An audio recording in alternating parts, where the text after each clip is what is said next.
Here's a quick demo on how to fold a hexaflexagon. So you have two hexaflexagons on a sheet of paper. You'll want to separate them and cut one of them out. And the thing to be aware of is the dotted lines are inner folds and the dashed lines are outer folds.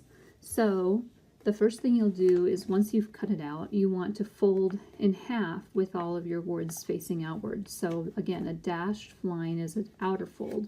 So we fold it in half so that the outer fold or the dashed lines are visible on the outside. And then we fold inward on the dotted folds and then outward on the dashed folds. And you just keep accordion style folding, inward on dotted, outward on dashed, inward on dotted, dash for outward, then an inward again, and outward, and then we'll have this extra little flap. If you happen to cut it off accidentally, that's okay. You can use it, you can still tape it together, but the extra flap is nice to kind of fold and tuck between the two layers, and then you can glue it that way. So we're going to unfold this now, and we'll let, on this particular hexaflexagon, 30 degrees is going to be our triangle number 1. So 1 and 2 are visible. Triangle 4 gets folded over triangle 3 to hide it. 5 is visible. 6 gets folded over by 7.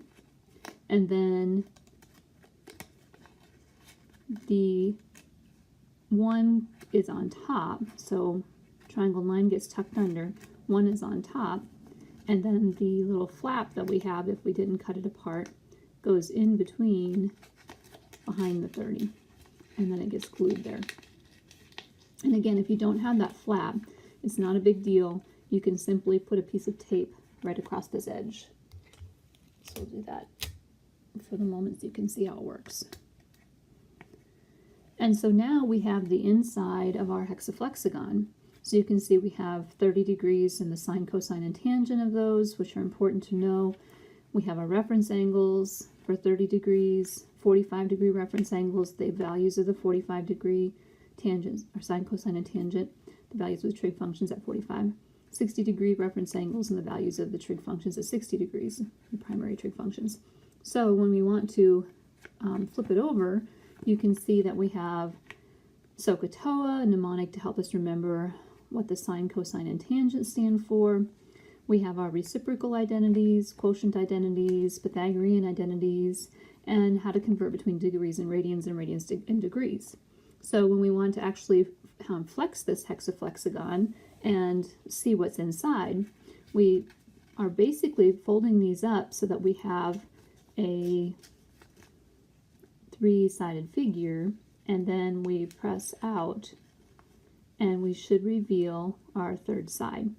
So our third side has the fact that when r is equal to the square root of x squared plus y squared, and xy is our coordinate in standard position for an angle, we have our values for the sine, cosine, and tangent, cosecant, secant, and cotangent.